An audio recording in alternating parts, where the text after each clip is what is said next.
வாழ்க வையகம், வாழ்க வையகம், வாழ்க வளமுடன். குருவே துணை. குருவின் திருவடி போற்றி. திருவடி சரணம். இறை சாதன மார்க்க மெய்யன்பர்களே, உன் அனைவரையும் பணிவோடு வணங்கி அன்போடு வாழ்த்தி மகிழ்ச்சி அடைகிறேன். முதல்ல நாளைக்கு பட்டறை வகுப்பு ஆரம்பிக்க இருக்கிறது. நிறைய அன்பர்கள் சேர்ந்திருப்பீர்கள் என்று கருதுகிறேன். இது தொடர்ந்து பல மாதங்கள் செய்ய வேண்டிய ஒன்று. அது மிக சிறப்பாக முழுமையாக நடந்து முடிக்க இறைநிலை உணர்வோடு என்னை இணைத்து இறை மதன் அவர்களை இறை சாதன மார்க்க அன்பர்கள் அனைவரையும் வாழ்த்தி மகிழ்ச்சி அடைகிறேன். நிச்சயமா அது சிறப்பாக நடக்கும். ஏன்னா பொதுநலம் கருதி ஒரு நிஷ்காமிய கர்மத்துல மதன் ஈடுபட்டிருக்கின்றார். நானும் தான். அதனால சிறப்பா நடக்கும். அருள் பணி இல்லையா, அதுல தடை வர சிறப்பா நடக்கும். இப்போ இன்றைக்கு அமைதியிலிருந்து பேரின்பம் அடைவதற்கு ரகசியம்னு போட்டிருக்கார். ஒரு ரகசியமும் கிடையாது. சில புரிதல் தான் வேணும். ஆனா புரிஞ்சுக்கிறது கூட எளிதுதான். ஆனா புரிந்து கொண்டதுக்கு தக்கவாறு வாழ்ந்து அதை அடைவதில் கொஞ்சம் எல்லாருமே சிரமப்படுறாங்க. ஏன்னா பேரின்புங்கிற வார்த்தை இறைவனை குறிக்கிற வார்த்தை. பேரின்பம், பேரானந்தம். சிவம் ஆனந்தம், சிவானந்தம் சொல். அருள் ஆனந்தம், அருளானந்தம். அறிவு ஆனந்தம், அறிவானந்தம். அப்போ அறிவு, சிவம், அருள் அதெல்லாம் உணரும் போதுதான் ஆனந்தம் கிடைக்கும். பெரிய வார்த்தை அது, மிகப்பெரிய வார்த்தை. இறைவனுடைய சொரூபமே ஆனந்த சொரூபம். ஆனா அதை உணர்வதற்கு நாம நேரடியா எந்த முயற்சியும் எடுக்க முடியாது. ஆழ்ந்த தியானத்தில் எடுக்க முடியுமான்னு கேட்டீங்கன்னா, ஆழ்ந்த தியானம் கிடைக்கணுமே. இப்போ அதுக்கு முன்னாடி சிற்றின்பம் இன்னும் ஒண்ணு இருக்கு, பேரின்பம் ஒண்ணு இருக்கு. சிற்றின்பத்தை எது தருதுன்னா சின்ன பொருள். ஒரு 100 கிராம் அல்வான்னு வைத்துக் கொள்ளுங்களேன். 100 கிராம் தான், ஒரு 10 நிமிஷம் சாப்பிட்டுருவோம். அப்போ சிற்றின்பம் சொன்னா சிறிது நேரம் சிறிது அளவு தரக்கூடிய பெறக்கூடிய சிறு பொருளுக்கு பெறக்கூடிய இன்பம். பேரின்பம் சொன்னப்போ பெரிய பொருள் தான் பேரின்பம் தர முடியும். இந்த இயற்கையிலே மிகப்பெரிய பொருள் எது என்று பார்க்கிற போது மெய்ப்பொருள், சுத்த வெளி. அதுதான் மிகப்பெரிய பொருள். Greater than the greatest universe என்று சொல்றாங்க.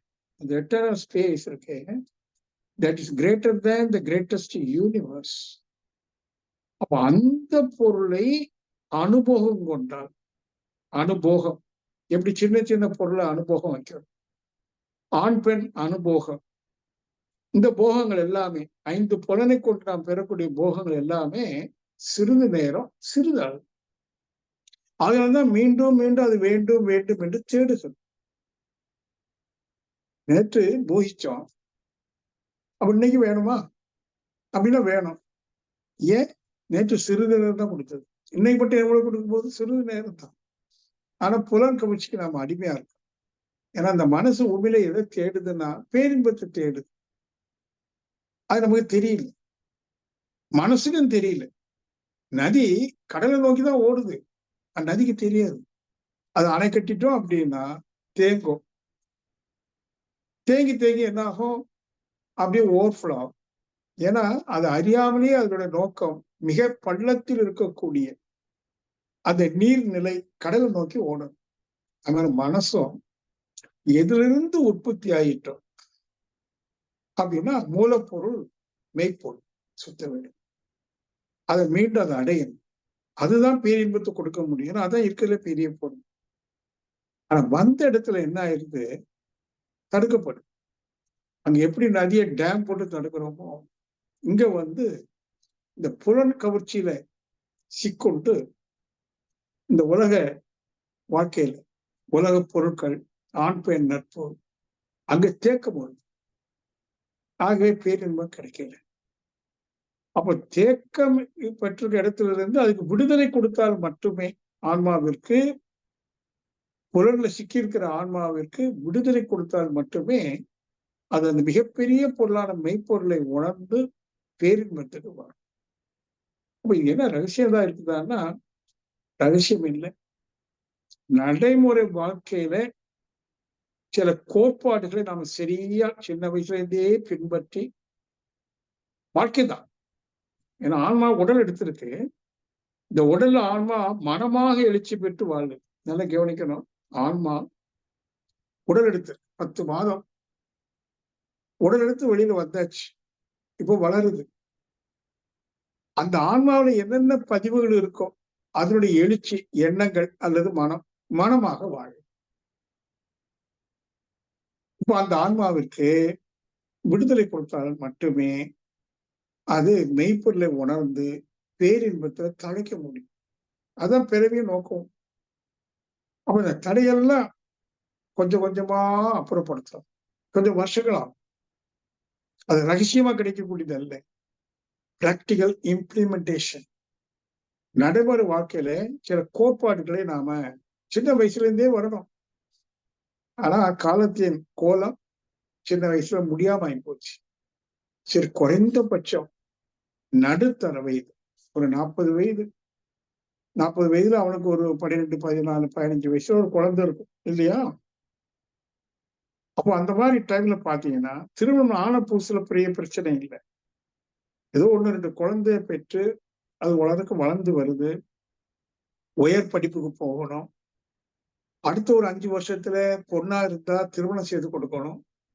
சோ அப்பதான் அந்த நடு வயசு இருக்கே, குறிப்பா தலைமகனுக்கு ஆண்களுக்கு ஒரு பெரிய பிரச்சனை. பெண்களுக்கும் உண்டு. குறைந்தபட்சம் அந்த வயதிலேயாவது, நடு வயதிலேயாவது சில பல உண்மைகளை புரிந்து கொண்டு வாழும் முறையை மாற்றம். அது பேரு ஸ்பிரிச்சுவல் லைஃப். ஆத்மார்த்தமான வாழ்வு. ஆன்மா உடல்ல இருக்கு. இப்போ உடல்ல நோய் போச்சுன்னு வைங்களேன், ஆன்மா என்ன பண்ணும்? துன்பப்படும். மனசுல சங்கடங்கள் இருந்தா ஆன்மா துன்பப்படும். அப்போ உடல்ல நோய் இல்லாம ஒரு நலமிகு உடலை உருவாக்குவதும், மனதுல சஞ்சலங்கள் இல்லாத ஒரு தெளிவும், அதை தொடர்ந்து சமாதானமும் அமைதியும் பெறத்தக்க வகையில நம்ம வாழ்க்கையை அமைக்கணும். அதான் டெக்னிக்ஸ். இது ரகசியம் இல்லை. இது நடைமுறை வாழ்க்கை இல்லையா? அப்ப அதுல வரும்போதுதான் முதல் கட்டமா ஒரு இல்லறத்தான் ஆசைகளை சீரமைத்து பழகும். இதுல ஆசை பேராசை ஆகிற போது உணர்ச்சி வயப்பட்டு சிக்கல்ல மேலும் மேலும் மாட்டிக்கிறது. அப்போ ஆசையை சீரமைத்து பழகும் முதல்ல செய்ய வேண்டிய பயிற்சி. அதுபோல இந்த பிரச்சனைகளுக்கு தீர்வு என்ன? இப்ப 40 வயசுல ஏதோ ஒரு பிரச்சனை இருக்கு, சில கமிட்மெண்ட்ஸ் இருக்கு அப்படின்னா லைஃப்ல என்கிட்ட கேட்டா நான் என்ன சொல்லுவேன், அதிகமா கமிட்மெண்ட் இல்லாம வாழ கத்துக்கணும். ஆனா சிலவங்க சொல்லியிருப்பாங்க, கமிட்டடா இருப்பா, கமிட்டட் ஆயிரு. கமிட்டட் இருக்கும்போது அது சரியா பாத்தீங்கன்னா இல்லை. யார் கமிட்மெண்டே இல்லாம வாழ கத்துக்கிறாங்க? ஓ, கடன் வாங்கி கார் வாங்கிட்டோம், கமிட் பண்ணிட்டோம், மாசம் ஆனா பேங்க் இஎம்ஐ கட்டணும். கடன் வாங்கி வீடு கட்டிட்டோம், இஎம்ஐ கட்டணும், கமிட்மெண்ட்ஸ். ஏதாவது பிரச்சனை கட்ட முடியாது, காரை கொண்டு போயிருவான். ஆகவே கமிட்மெண்ட் பொறுப்பு வேணும், கடமை வேணும். கமிட்மெண்ட்டுங்கிறது ஆசையினால நம்ம அதை அடையணும் இதை அடையணும்னு சில விஷயத்துல கமிட் ஆகிடும்.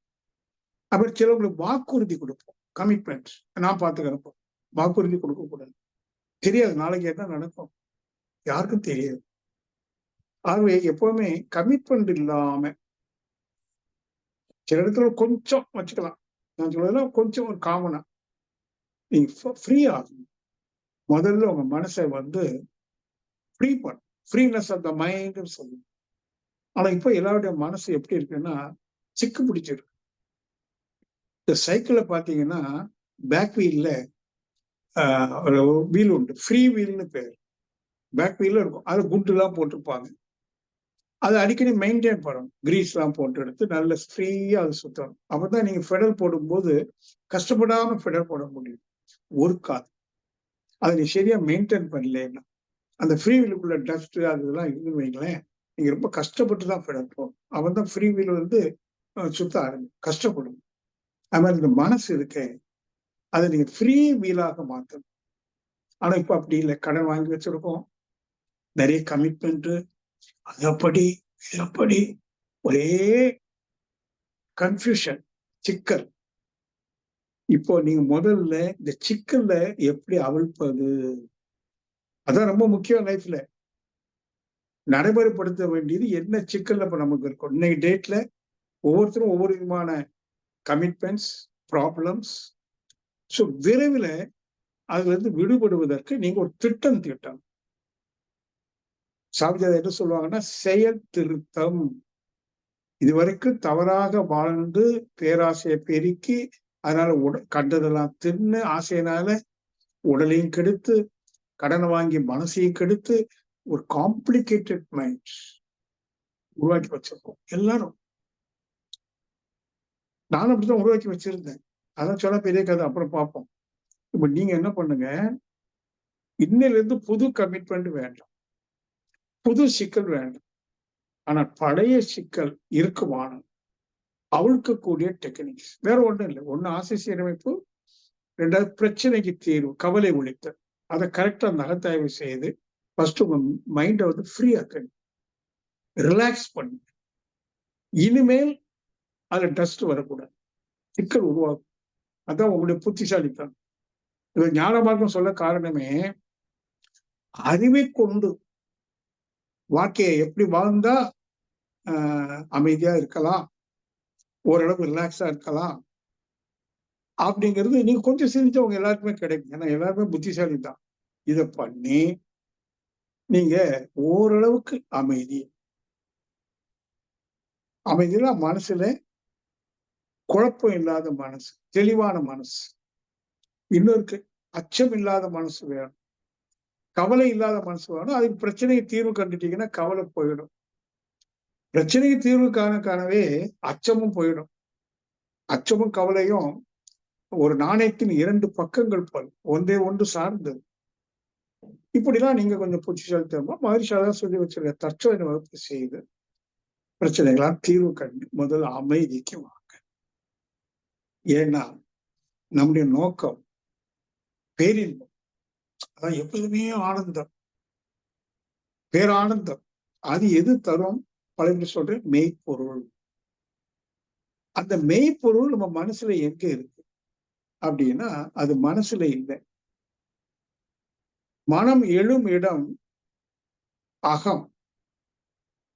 அகம்னா உயிரின் மையத்தை தான் அகம்னு சொல்லணும், உயிர் மையம். அங்க என்ன இருக்கு? அறிவு, கான்சியஸ்னஸ், உயிர் மையம். அந்த உயிர் மையத்தை அடைஞ்சிட்டோம் அப்படின்னாலேயே நம்ம சுத்தி வழியா அடைஞ்சோம். அந்த எல்லையற்ற பரம்பொருள் பிரபஞ்சத்துக்கு அப்பால் தான் இருக்குன்னு இல்லை, ஒவ்வொரு அணுக்கு மையத்திலும் இருக்கு. அதை சென்டர் கோர் என்று சொல்றோம், உள் மையம். அப்ப நமக்கு உள் மையம் எது? உயிர் மையம். ஆகதான் தியானம் உயிர் மையத்துல மனதை செலுத்தி தியானிக்கிறோம். அப்ப என்று உயிர் மையத்தை அடைத்து அந்த உள் உணர்வு சொல்றோம், அந்த உணர்விலேயே நீண்ட நேரம் இருக்கணும், இருந்து பழகலாம். அது என்ன அனுபவம் கிடைக்குது? முழுமைங்கிற அனுபவம், ஒரு ஹோல்னஸ், முழுமை தன்மை ஒரு உணர்வுக்கு அப்படியே ஒரு அதிலேயே அப்படியே இருக்க இருக்க இருக்க அந்த முழுமையில என்ன இருக்குன்னா ஆனந்தம்ங்கிற ஒரு ஸ்டேட் ஆஃப் மைண்ட். ஆனந்தம் இருக்கு. அது எப்படி? நிகரற்ற இன்ஃபினிட்டிவ் அண்ட் எட்டர்னல் ஹாப்பினஸ். அது இருந்து பழகிட்டீங்கன்னு வைங்களேன். இப்ப பழையபடி புறமணத்துக்கு வரீங்க. இப்ப இருக்கிற புறமணம் இருக்காது. ஏன்னா இப்ப இருக்கிற புறமணம் சிற்றின்பத்துல இருக்கிறதுனால இன்னும் வேணும் இன்னும் வேணும்னு தேடிக்கிட்டே இருக்கு. ஆனா பேரின்பத்தை தனக்குள்ளே உணர்ந்த பிறகு அந்த மனம் என்ன புரிஞ்சுக்கிறது? நானே பேரின்ப சொர்க்கமா இருக்கும் போது நான் வெளியில எதை போய் தேடுறதுன்னு போயிரு. எதை தக்க வைக்கிறது, பாதுகாக்கிறது தேவையில்லை. ஒரு டோட்டல் லிபரேஷன், ஒரு முழு விடுதலை எப்ப கிடைக்குது? தனது மூலப்பொருளாகிய மெய்ப்பொருளை உணர்ந்து அது எல்லையற்ற ஆனந்த சொரூபம் என்பதை உணர்ந்து தெளிந்தால் இது கிட்டும். இப்ப இதுக்கு என்ன ரகசியம் அப்படின்னு கேட்டா, ரகசியம் ஒண்ணு இல்லை. ஒரு பிராக்டிக்கல் இம்ப்ளிமெண்டேஷன். கட்டாயம் நீங்க ஆசையை சீரமைத்து ஆகணும். உங்க வரவுக்கு உட்பட்டு தான் செலவு பண்ணணும். ஆசையினால புரோட்டாவி சிக்கன்லாம் சாப்பிடக்கூடாது நைட்டு 9 மணிக்கு 10 மணிக்கு. அப்போ இதை நீங்க ஆசை சீரமைத்தே தீரணும். அது மாதிரி இன்னைக்கு ரேட்ல இருக்கிற பிரச்சனைக்கு தீர்வு கண்டே ஆகணும், பழகணும். இவ்வளவு பண்ணாதான் நீங்க பக்குவம் அடையுது. எதுக்கு? உங்களுக்குள்ளேயே இருக்கக்கூடிய, வெளியில இல்லை, வெளியில இல்லை, வெளியில இருக்கு, பட் அது உங்களுக்குள்ளதான் கட்டாயம் இருக்கு. உங்களுக்குள்ளே இருக்கக்கூடிய, இன்னும் சொன்னா நீங்களாக இருக்கக்கூடிய, ரெண்டு கொஞ்சம் வித்தியாசம். உங்களுக்கு உள் என்று சொல்லும் போது ஒரு அர்த்தம், நீங்களாகவே இருக்க சொல்லுது இன்னும் கொஞ்சம் அர்த்தத்தினுடைய தரம் உயரும். நீங்களாக இருப்பதுதான் பேரானந்தம். You are that. பேரானந்தம் எங்க இருக்குன்னு கேட்டா, என்னுடைய சுயம், என்னுடைய உண்மை, இந்த நான் என்பதனுடைய உண்மை பேரின்பம், பேரானந்தம். ஆனா அந்த நான் என்ன ஆயிடுச்சுன்னா அங்க நிக்காம வெளியில மேய், தெரியாம அறியாமையில தேய். இப்போ குரு கிடைத்த பிறகு சிந்திக்கிறோம், பேரானந்தம் எங்க இருக்குன்னா முதல் சொல்லுவோம் என்னுள் இருக்கிறது. அப்ப என்னுள் கடந்து சென்று நான் அதை அடையும் போது தெரியுது அது என் உள்ள அல்ல, அதான் நான். That is my ultimate reality. அதான் நான். That is you. தத்துவமசி இந்த இடத்துல. ஆக யோகா பயிற்சி என்பது ஒரு வாழும் கலை நம்ம சொல்லித்தரும். மனவளக்கலை என்பது வாழும் கலை தானே. பிலாசபி ஆஃப் லைஃப் தானே மகிழ்ச்சி முக்கியத்துவம் கொடுக்குற. நீ எப்படி வாழ்ந்தால் அமைதியை தக்க வைக்க முடியும். இப்போ பாத்தீங்கன்னா சமுதாயத்துல யாருமே பெருசா அமைதியா இல்லை. இன்னைக்கு காலையில கூட கொஞ்ச நேரம் சிந்திச்சேன்.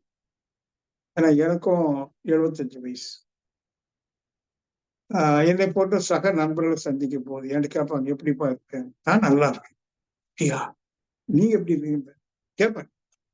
பணத்துக்கு ஒன்றும் பிரச்சனை இல்லை, நிறைய வசதி இருக்கு, எல்லா வசதியும் இருக்கு. ஆனா we are not happy. ஏன்னு கேட்பேன். பசங்கள்லாம் வெளிநாட்டுல படிக்கிறாங்க. இப்ப நான் இருக்கிறது ஒரு காலனி, 50 வீடு இருக்கு. இதுல கிட்டத்தட்ட 12 வீட்டு பசங்க எல்லாம் வெளியில, அமெரிக்கா, கனடா, ஆஸ்திரேலியா. பசங்க யாருக்கு இல்லை. ஆட்சி ஐயரும் வயதான தம்பதிகள் தனியா இருக்காங்க. ஒரு சின்ன தலைவலி வந்தா மாத்திரை வாங்கிட்டு அவங்க வெளியில போகும். அந்திம காலம்னு சொல்லும். ஆனா அப்படிதான் இருக்க முடியும். அது வேண்டி பையன் அமெரிக்கா போகாம இருக்க முடியாது. ஏன்னா அவனுடைய தொழில் அங்கே, அவன் வாழ்க்கை அங்கே. இவங்களை கூட்டிட்டு போக முடியாது, அங்குள்ள கிளைமேட் இவங்களுக்கு ஒத்துக்காது. அது எங்க காலையில நடந்த விஷயத்த சொல்றேன். அப்ப நான் எல்லாருக்கும் ஒரு எச்சரிக்கை கொடுப்பேன். குறிப்பா அந்த 40 வயசு 35 வயசு இருக்கிறவங்க. எப்படி இன்னைக்கு உங்க அப்பா அம்மா அந்திம காலத்துல எங்கேயோ சிரமப்படுறாங்க, அதை விட எதிர்காலம் மோசமான ஒரு சூழலை உருவாக்கும்.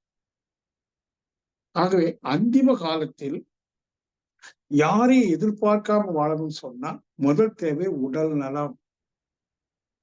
அதான் மகிழ்ச்சி சொல்லுவாங்க, நீ ஒருவன் நல்ல உடல்நலத்தோடு இருந்தா உன் குடும்பத்தில் நீ கொடுக்கிற கொடைன்னு சொல்லுவோம். ஏன்னா யாருக்கும் பிரச்சனை இல்லை, நான் படுத்துட்டா எல்லாருக்கும் பிரச்சனை தானே.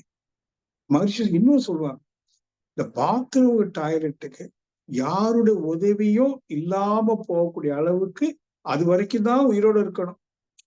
சூசைட் பண்ண முடியும். இறைவன்ட்ட பிரார்த்திக்கணும். படுத்துட்டு நம்மளை கைத்தாங்களா கூட்டிட்டு போய் டாய்லெட்ல உட்கார வைக்க இன்னொரு ஆள் வேணும்னு சொன்னா அதோட கொடுமை ஒண்ணு இல்லைம்பார் சொல்லியிருக்காரு. அவருடைய வயதான காலத்திலே சொல்லியிருக்காரு. ஏன்னா அவர் அப்படி போன்ற சூழல் அவருக்கு வந்து போச்சு. பாத்ரூம் தனியா போக முடியாது. அப்ப அவருக்கு கஷ்டம். அதை வச்சுதான் அது சொன்னார். இதுல ஏன் உங்களுக்கு சொல்றேன்னா, யோகா வந்து பொழுதுபோக்குறதுக்கு அல்ல. யோகா முதல்ல உடல். அடுத்தது மன அமைதி, மன சமாதானம். பையன் வெளிநாட்டுல இருக்கான், பரவாயில்ல, நான் இங்க இருக்கிறேன். ஆனா வயதானவர்களும் கஷ்டப்பட்டான். ஆகவே இன்னைக்கு நீங்க பாத்தீங்கன்னா முதியோருக்குன்னு சில வீடு கட்டி விற்கிறாங்க. சென்னையிலயும் கோயம்புத்தூர்ல ரொம்ப அதிகம். அவங்களே எல்லாம் பாதுகாப்பும் கொடுப்பாங்க. அப்படி ஒரு காலம் உருவாயிட்டு இருக்கு. இதெல்லாம் வச்சுதான் மகிழ்ச்சி அந்த காலத்துல ஒரு கவிதையில சொல்றாரு, குழந்தைகளை வளர்ப்பதும் முதியோர்களை காப்பதும் அரசின் கடமை. அரசாங்கத்து கையில போகணும். நல்ல 2 வார்த்தை. குழந்தைகளை வளர்ப்பதும் முதியோர்களை காப்பதும். ஏன்னா குழந்தைகளை வளர்க்கறதுக்கு எந்த பேரண்ட்ஸுக்கும் தெரியல. அது எப்படி வளர்த்தா சிறப்பா இருக்கும்னு தெரியல. இன்னும் சொன்னா தப்பு தப்பா சொல்லி தப்பு தப்பா வளர்க்குறாங்க. ஒரு அரசுன்னு குறிப்பிட்டது எதுன்னா உடனே கவர்மெண்ட் அப்படி இல்லை. அரசு அமைக்கக்கூடிய குருகுலங்கள் அந்த காலத்துல இருந்துல்ல, குருகுலம் அரசன் அமைச்சான். அரசன் தான் குருகுலம் அமைச்சு கொடுப்பான். அது மாதிரி அரசு அமைச்சு கொடுக்கணுமா? அந்த அமைச்சு கொடுக்குற குருகுலத்துல யார் இந்த குழந்தைகளை வளர்க்கறது அப்படின்னா மனவளக்கலையை முழுமையா பயின்றவன் மகிழ்ச்சி. அதனாலதான் ஆசிரியர்களை உருவாக்கணும் சொல்லி அந்த காலத்துல இருந்து கஷ்டப்பட்ட காரணம், ஒரு மனிதன் ஞான ஆசிரியர் ஆயிட்டான். இப்ப ஏதோ ஞானாசிரியர் பேருக்கு இருக்கணும், அப்படி சரியான ஞான ஆசிரியர்னா அவங்களுக்கு என்ன சொல்லி எப்படி வளர்க்க முடியுங்கிற டெக்னிக் அவங்களுக்கு தான் தெரியும். வளர்க்கணும். அவன் முதியோர் காப்பகம் அவங்க யாரு இல்லை, கை கொடுக்குறது ஆளு, கை கொடுக்கணும். முதியோர் காப்பகம் சொல்லியிருக்காரு. இப்போ மகிழ்ச்சி சொன்னதை செயல்முறைக்கு கொண்டு வருது வேதம் குழுமம் ஆன்மீக அறக்கட்டளை. இறை சாதனையுடைய தொடர்புடைய மதனுக்கு தொடர்புடைய அந்த மகிழ்ச்சியினுடைய அந்த கனவை முதல்ல எப்படி தீட்டுறோம்? முதியோர் காப்பகம். முதியோர் காப்பகம்னா எல்லாரும் அங்க இருக்க முடியாது, அந்த அளவுக்கு எண்ணிக்கை முடியாது. ஒரு மாதிரி கிராமத்தை உருவாக்கி இந்த சமுதாயத்துக்கு காட்டப்படும். இப்போ இது பேச்சை கேட்டுட்டு எங்க ஊர் பக்கம் ஒரு பெரிய தொழிலதிபர் அதுக்கிட்ட எல்லாம் கேட்டு நல்லா இருக்கேன், அப்ப நம்ம ஊர்லயும் ஒண்ணு செய்யலாமா? செய்யலாம். அப்ப அதெல்லாம் அந்த முதியோர்களை காக்கக்கூடிய ஞானாசிரியர் இருக்காங்களா? இருக்காங்க, நிறைய இருக்கும். இதெல்லாம் நீங்க எடுத்துக்கிட்டு நான் ஏற்கனவே ஒரு தடவை உங்கள்கிட்ட சொன்னேன்.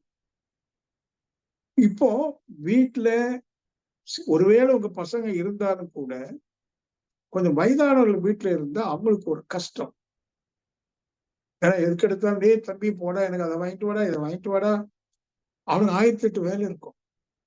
இப்போ அந்த காப்பகத்துல வேதாத்திரி மகரிஷி ஆன்மீக கிராமம், ஒரு ஸ்பிரிச்சுவல் மாடல் வில்லேஜ், ஒரு 128 பேர் இருக்கலாம். அங்க அவங்க உணவு கூட சமைக்க வேண்டியது இல்லை. நல்ல வீடு, பொது சமையல், அதுவும் ஏதோ சமையல் இல்லை, எல்லாம் ஆர்கானிக். நான் நல்ல திட்டம் போட்டு வச்சிருக்கேன். வெஜிடபிள்ஸ், ஆர்கானிக் வெஜிடபிள்ஸ் நாமளே பயிரிடுகிறோம். பசுமாடு நாமளே வளர்க்கிறோம். தேங்காய் அங்க ஏற்கனவே இருக்கு. அரிசி மட்டும், அதுவும் உரம் போடாம தவிடு நீக்காத அரிசியா பார்த்து வாங்கி யார் யாருக்கு என்னென்ன உணவு கொடுக்கணும் ஃபைல் ப்ரிப்பேர் பண்ணி, அது வந்து கிராமம்னு சொல்றதை விட ஒரு மருத்துவமனைன்னு சொன்னா ஆப்டா இருக்கும். ஏன்னா எங்களுடைய நோக்கம் வயது ஆயிப்போச்சுன்னு யாரும் நினைக்க கூடாது. இப்ப நான் சொன்னேன் எனக்கு 75, ஆனா என் மனசுல நான் 75 ஃபீல் பண்ணலை. நான் இன்னும் ஓடி சாடி போயிட்டு இருக்கிறேன். போன வாரம் கொடைக்கானல் ப்ரோக்ராம், அதுக்கு முன்னாடி குற்றாலம் ப்ரோக்ராம், அடுத்த மாசம் சென்னை ப்ரோக்ராம், அதுக்கு அடுத்த மாசம் ரிஷிகேஷ் போறோம்.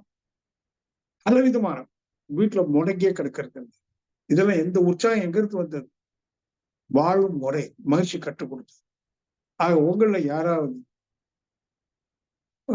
குடும்ப கடமையை முடித்தவங்க, வீட்டுக்கு பாரமா இருக்க வேண்டாம் நினைக்கிறவங்க எங்களை தொடர்பு கொள்ளுங்க. அதுக்கு நாங்க டிசைன் பண்ணி சிங்கிள் பெட்ரூம், டபுள் பெட்ரூம்னு 2 விதமா அப்பார்ட்மெண்ட். சிங்கிள் பெட்ரூம்னா 600 சதுரடி, டபுள் பெட்ரூம் 1000 சதுரடி, 400 பேர் கிட்ட உட்காரக்கூடிய மெடிடேஷன் ஹால், பெரிய மெடிடேஷன் ஹால். அட் எ டைம்ல ஒரு 175 200 பேர் உட்கார்ந்து சாப்பிடக்கூடிய டைனிங் ஹால், ஹைஜீனிக் கிச்சன். சாதாரண கிச்சன் ஹைஜீனிக், சமையல்காரங்க யாரும் கையெல்லாம் உள்ள போட முடியாது. கரெக்ட். இது போக மருந்து இல்லா மருத்துவம், பலவிதமான மருத்துவம் இருக்கு. இப்போ உதாரணமா கொஞ்சம் வயசாச்சுன்னா மொட்டு வலி, இடுப்பு வலி, கழுத்து வலின்னு இருப்பாங்க. என்ன செய்யுதுன்னு தெரியாது. எங்க ஊர்ல இந்த கன்னியாகுமரி மாவட்டத்துல நிறைய வர்மா வைத்தியர்கள் இருக்காங்க. அவங்கள்ட்ட ட்ரைனிங் எடுத்து பாய்ஸ் அண்ட் கேர்ள்ஸ் இருக்காங்க. அவங்க எல்லாம் அங்க கூட்டி வரப்போம். வர்மா ட்ரீட்மெண்ட். அப்புறம் நீங்க கேள்விப்பட்டிருக்க சுஜோக்குன்னு ஒரு ட்ரீட்மெண்ட் வந்து, அதாவது சீடு, பருப்பு, கடலை எல்லாம் இருக்கு, அந்த சீடை வச்சு கொடுக்குற ட்ரீட். இதெல்லாம் மருந்து இல்லா மருத்துவம். அப்புறம் அக்குப்ரெஷர். அப்புறம் உணவிலேயே மருத்துவம் பண்ணக்கூடியது. இதெல்லாம் பிளான் பண்ணி, இது ஒரு மருத்துவமனை மாதிரியே மனுஷனை கற்பனை பண்ணி, அங்க வரக்கூடிய முதியவர்கள், குடும்ப கடமை முடித்தவர்கள் அந்த வீடை வாங்கிக்கணும். அந்த சிங்கிள் பெட்ரூம் வீடு வந்து 18 லட்சம் ரூபாய், டபுள் பெட் வந்து 27 லட்சம் ரூபாய். விலைக்கு அல்ல, அதையும் நான் சொல்லணும். ஏன்னா இதெல்லாம் ட்ரஸ்ட்ல இருக்கு. இதை வந்து லீஸ் அக்ரிமெண்ட் மெத்தட்ல கொடுக்கணும். ஆனா அது உங்களுக்கு தான், வாழ்நாள் முழுவதும் உங்களுக்கு தான். பிறகு நீங்க யாருக்கு பேரு நாமினி போடுறீங்களோ அவங்களுக்கு தான். அப்போ நோக்கம் என்ன, மாதிரி சொன்ன மாதிரி பெரிய வயதானவர்களை அரசு காக்க வேண்டும், குழந்தைகளை அரசு வளர்க்க வேண்டும். அந்த காப்புங்கிற இடத்தை நாங்க எடுத்துக்கிட்டோம். இதை நாங்க வந்து இன்னும் நேற்று ஒரு 3 வருஷமா பெரிய டிஸ்கஸ் பண்ணி 7 ஏக்கர் கோயம்புத்தூர்ல இருந்து பாலக்காடு போற ரோட்ல மதுக்கரைக்கையில இருந்து ஒரு 7 கிலோமீட்டர் வாங்கி அங்க ஒரு மினி மெடிடேஷன் ஹால், ஒரு குருவாக வந்து டபுள் பெட்ரூம் வீடு கட்டி அங்க எல்லாம் இருக்கு. அநேகமா ஜூலை இறுதியில ஒரு வாஸ்து நாள் வருது, அன்னைக்கு கட்டட பணிகளை ஆரம்பிக்கிறது. இதுவரைக்கும் 72 அன்பர்கள் வீடு புக் பண்ணியிருக்காங்க. இனி ஒரு 56 வீடு புக் பண்ணணும். போன முறை ஒரு அநேகமா 1 மந்த் முன்னாடி இறைசாதனை பேசி அதை கேட்டு ஒரு 3 அன்பர்கள் தொடர்பு கொண்டாங்க. ஒருத்தர் வந்து அட்வான்ஸ் பணமே கொடுத்துட்டாங்க. அது மாதிரி இப்ப நான் இதை எதுக்கு சொல்ல வர்றேன், அந்த அந்திம காலம். அப்போ சின்ன வயசு, இப்போ 30 வயசு 40 வயசு இதை கேட்டுட்டு இருக்கிறீங்க இல்லையா, நீங்க என்ன செய்யணும்னா இப்பவே உடல் நலத்தை நல்லா பாதுகாத்துக்கணும். மனசுல எந்தவித காரணம் கொண்டும் குழப்பங்கள் வரக்கூடாது. Without frustration, without tension, without stress. How to keep the mind, அதான் free will, freeness of the will நீங்க உருவாக்கணும். அதுக்கு இந்த யோகா கத்துக்கணும்.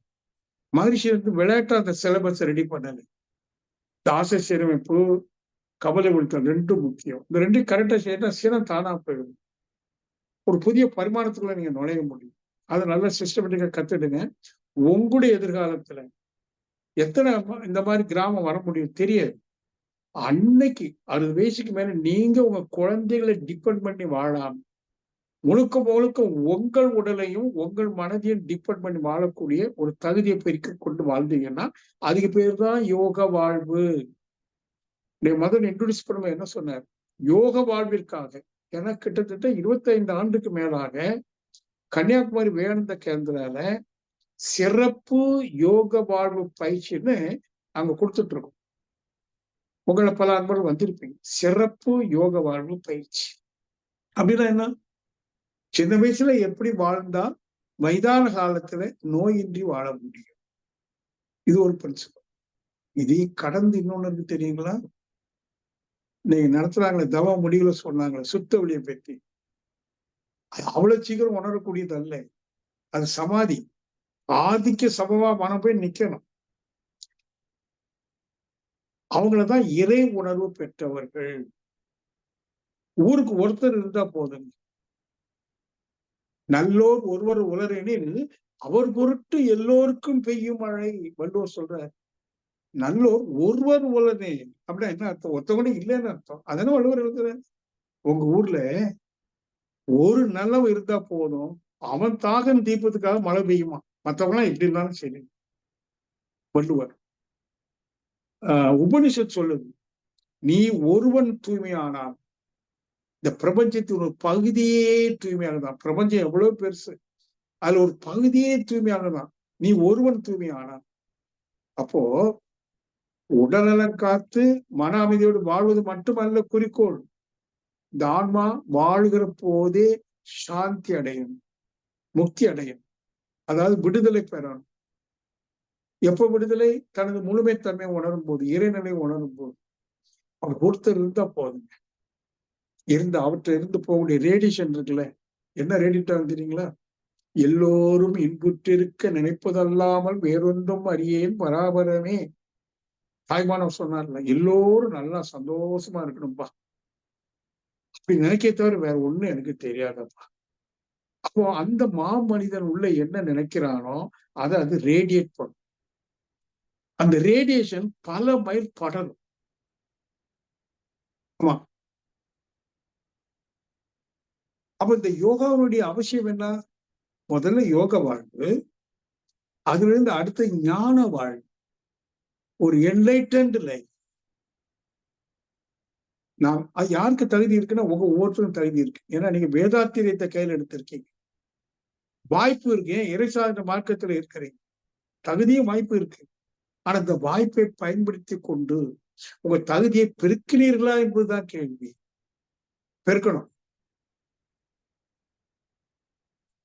இது ஒரு பக்கம்.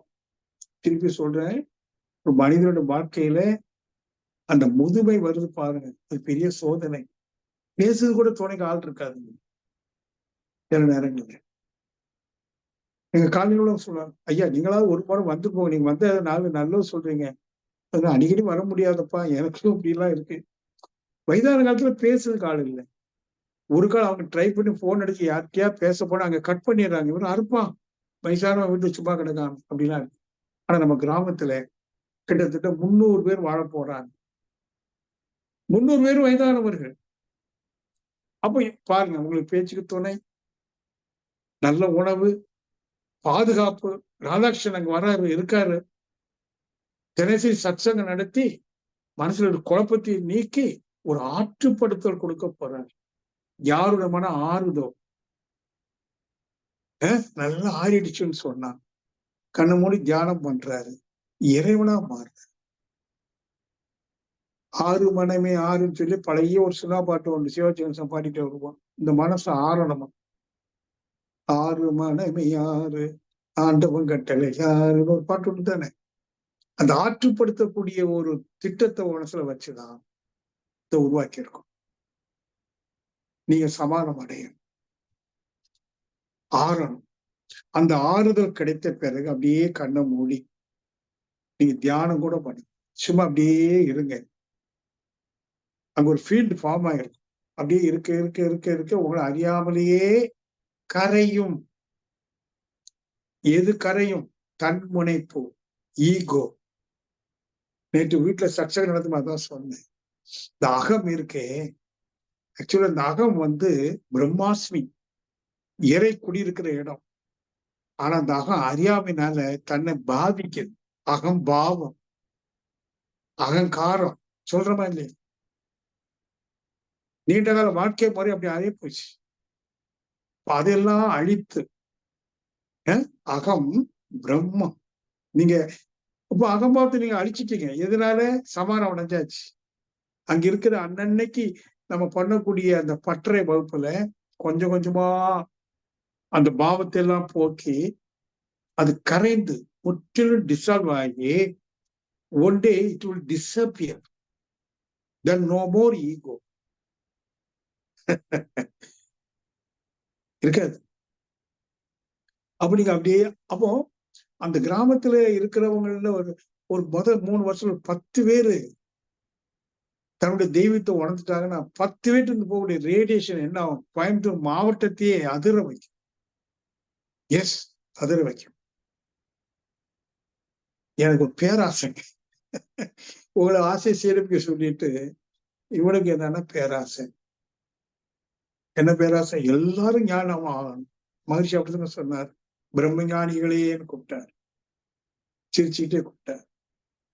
அதுல குறிப்பா முதல் பிரம்மஞான பயிற்சி நடந்து முடிச்சு எல்லாத்துக்கும் சான்றிதழ் கொடுத்துட்டு மகிழ்ச்சி ஒரு முடிவுரை சொல்றார். பிரம்மஞானிகளே, சான்றோர்களே, அறிஞர் பெருமக்களே அப்படிலாம் கூப்பிட்டுட்டு நிறுத்தி சொன்னாரு.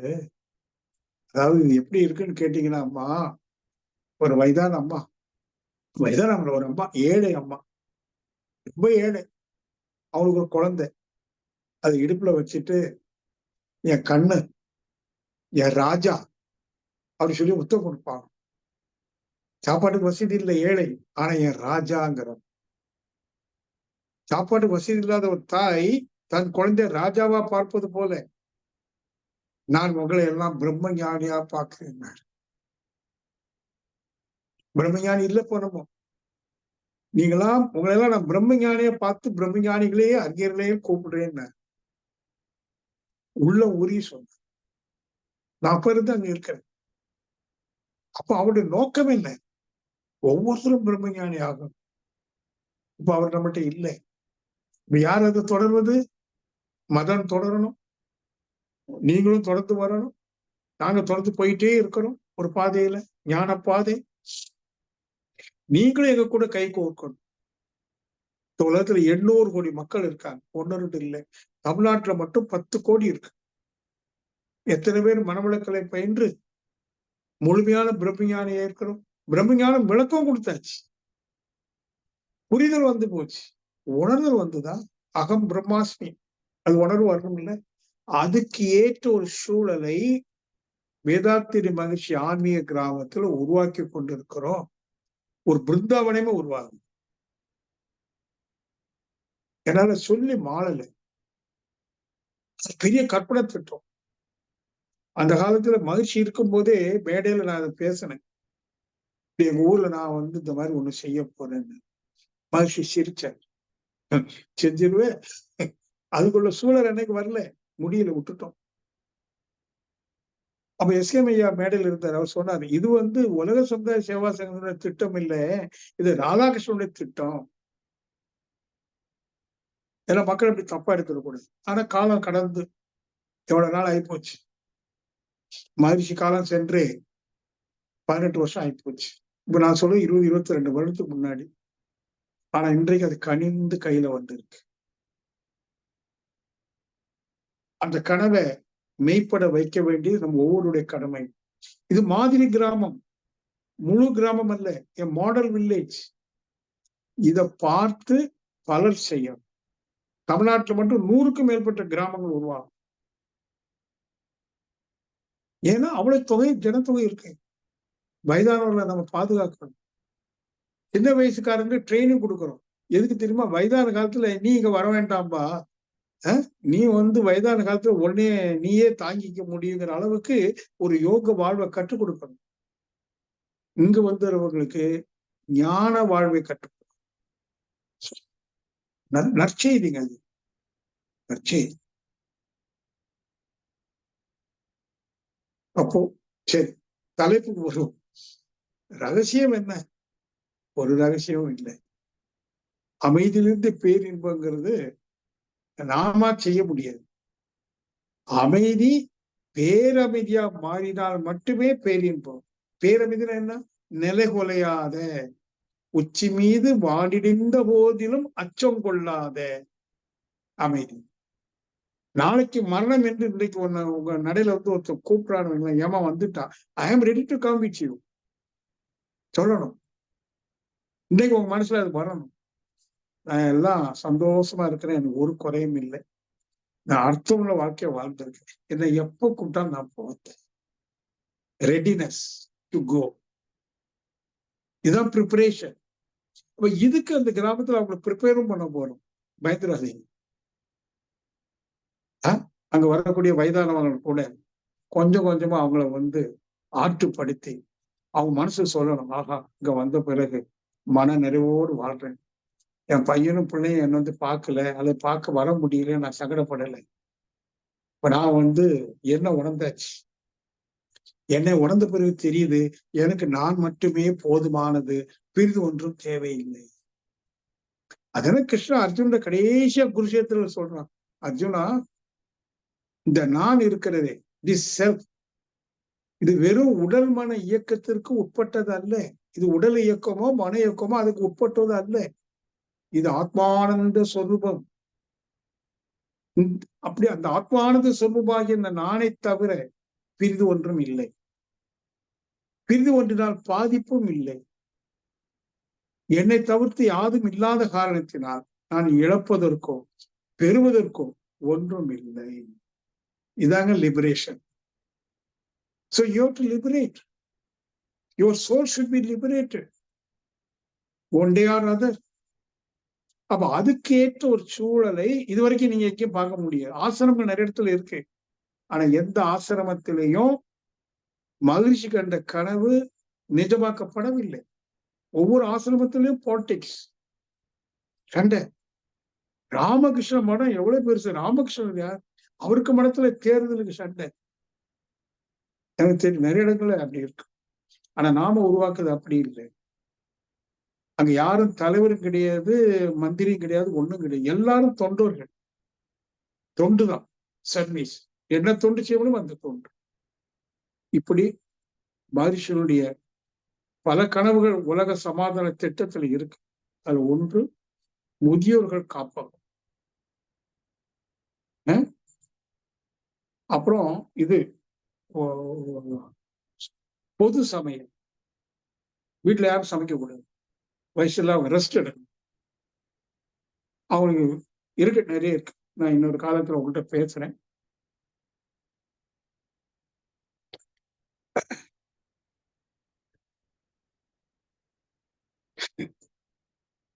ஏதோ ஒரு மகிழ்ச்சி ஒரு ஞானத்தை தெளிவை கொடுத்துட்டார். அது சில டைம்ல அந்த அன்பு மீறும் போது அது அழுகியா பேரிட்டு வரும்.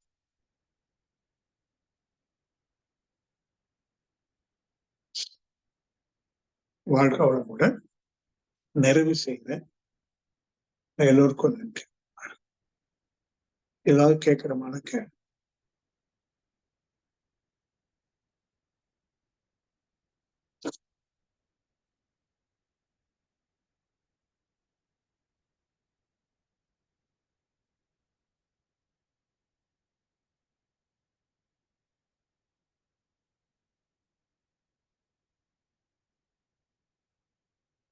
வாழ்க வளமுடன் அம்மா. மதன் வாழ்க வளமுடன் ஐயா. நான் நிறைவு செய்யறேன். நீங்க ஏதாவது கேட்கணுமான சிறப்புங்க ஐயா. சிறப்பு சிறப்பு ஐயா. அமைதியில இருந்து பேரானந்தத்துக்கு ஒரே வழி, நம்மளோட ஆசைகளை குறைக்கணும் அப்படின்ட்டாங்க. ஒரு நிறைவான ஒரு வாழ்க்கை. அதுக்காக ஐயாவே ஒரு திட்டம், அந்த ஒரு வில்லேஜ் கிராமம் வச்சிருக்கிற ஏற்பாடு பண்ணிருக்கதா சொன்னாங்க.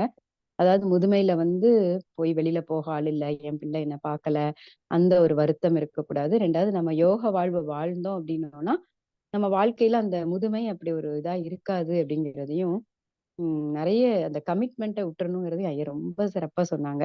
கமிட்மெண்ட்ல மாட்டிக்கிட்டு சிக்கல் வாழ்க்கையில துன்பம் எதுவுமே நம்ம ஒரு நிறைவான வாழ்க்கை, யோக வாழ்க்கை வாழணும்.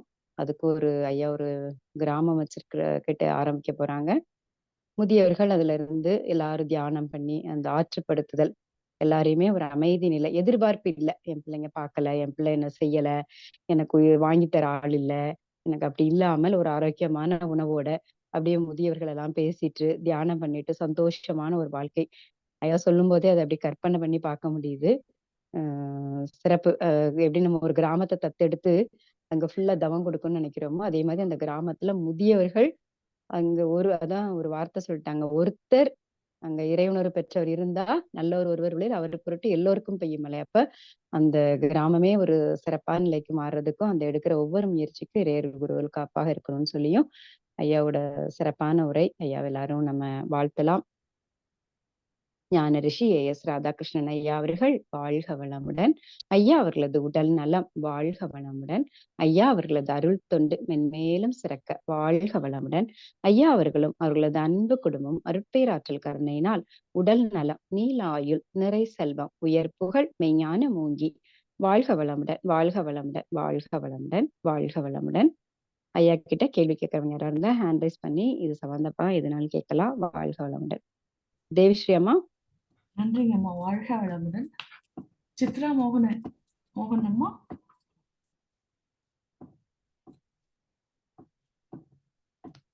வாழ்க வளமுடன். சித்ரா மோகன் அம்மா அவர்கள். வாழ்க வளமுடன். வாழ்க வளமுடன் ஐயா. வாழ்க்கை. அற்புதமான உரை ஐயா, அற்புதமான உரை. ஒரு தெய்வீகமான ஆகச் சிறந்த அற்புதமான விதைகள் எல்லாம் நீங்க போட போறீங்க ஐயா. அதனால உங்களுக்கு மனசுல எந்த ஒரு டவுட்டுமே வரக்கூடாது. நீங்க சொல்றதை கேட்கும் போதே எங்களுக்கு ரொம்ப சந்தோஷமா இருக்கு. நாங்களும் அப்படி நினைச்சு பாக்குறோம். நாம எல்லாரும் அங்க ஓல்ட் ஏஜ்ல அங்க வந்து நம்ம லீவ் பண்ற மாதிரி ரொம்ப சந்தோஷமா இருக்கு. இந்த விஷயம் வந்து முதியோர்களுக்கு மட்டும் இல்ல, sometimes children are helpless, even though they want to take care of their parents.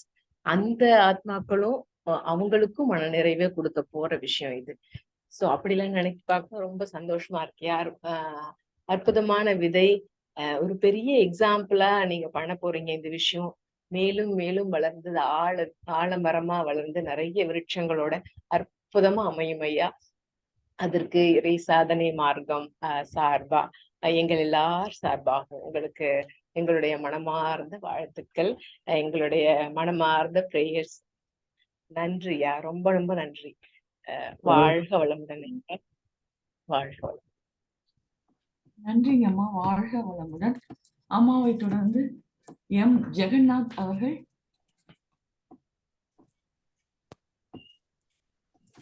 ஐயா வாழ்க வளமுடன் ஐயா. வாழ்க வளமுடன். சொல்லுங்க ஐயா. ரொம்ப நல்லா இருந்துச்சு, அருமையா இருந்துச்சு உங்க இது. இந்த நீங்க செஞ்சுக்கு தொண்டு வந்து எல்லாருக்கும் ஒரு நல்ல ஆத்மா பெருக்குன்னு நான் நினைக்கிறேன் ஐயா. ஐயா உங்களுக்கு தொடர்பு கொண்ட நம்பர் கொஞ்சம் கொடுக்குறீங்களா? ஆமா, என் நம்பரை டிஸ்பிளே பண்ணுங்கம்மா. இப்போ பண்ணுவாங்க. இப்போ டிஸ்பிளே ஆகும், நீங்க நோட் பண்ணிவிட்டு.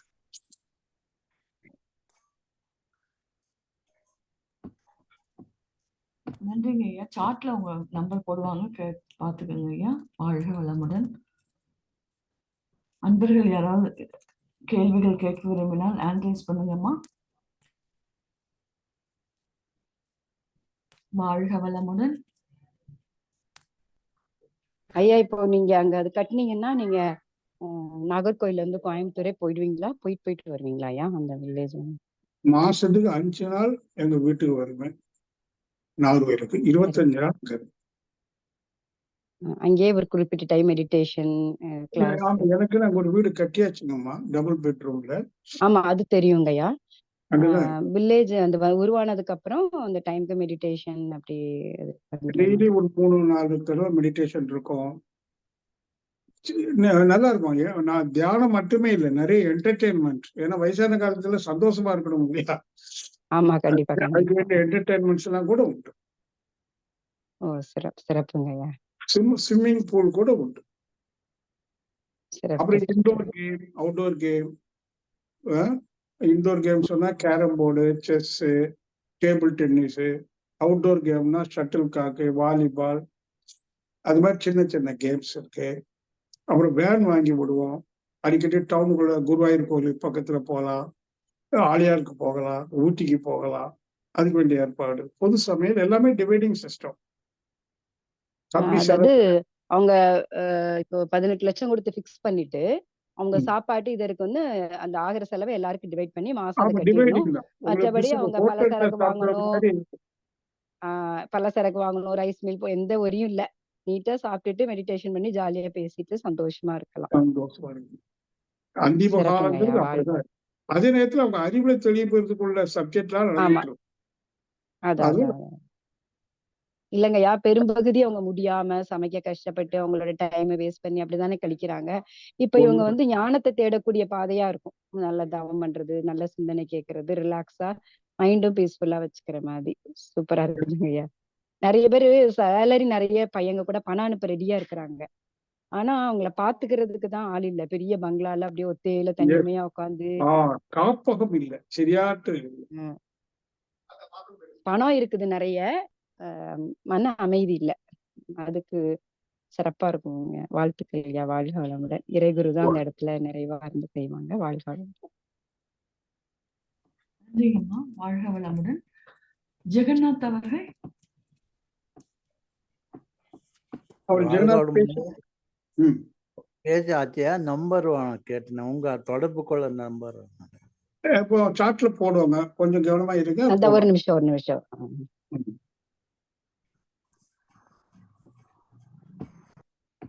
வாழ்க வளமுடன். நன்றிங்கம்மா. மல்லிகா அம்மா அவர்கள். ஐயா வாழ்க வளமுடன். வாழ்க வளமுடன். 18 லட்சம் கொடுத்து வர்றோம். ம். நமக்கு பிறகு வந்து என்னன்னு கொஞ்சம் சொல்லுங்க ஐயா. யாருக்காவது நாமினி, உங்க பிள்ளைகளுக்கோ யாருக்காவது நாமினி கொடுத்தீங்கன்னா, சரி ஏன்னா இது வந்து லீஸ் அக்ரிமெண்ட். நீங்க சரி வந்து யாருக்கு வேணாலும் நாமினி கொடுக்கலாம், அவங்க வந்து இருக்கலாம். இன்னும் சொல்ல போனா நாங்க ஒரு திட்டம் வச்சிருக்கோம். ஒரு 10 வருஷம் 15 வருஷமே ஏதோ ஒரு காரணத்தினால அங்க குடியிருக்க முடியல, நாங்க வேண்டாம்னு சொல்லும்போது நீங்க கொடுத்த பணத்தை வாங்கிட்டு போயிரு. ஓ 10 வருஷம் கழிச்சுங்களா? 10 வருஷமோ 15 வருஷமோ உங்களுக்கு ஏதோ ஒரு காரணத்தினால, ஓ அங்க இருக்க முடியலன்னா ஆமா ரொம்ப வயசாகி போச்சு, உங்க அம்மா அப்பா இனிமேல் இங்க வைக்க முடியாது, நாங்க கூட்டிட்டு போறோம், நாங்களும் வந்து தங்க முடியாது, நாமினி இல்லை அப்படிங்கும்போது ஒரு 6 மாசம் டைம் கொடுத்தாங்கன்னா பணம் கொடுத்துருவோம்.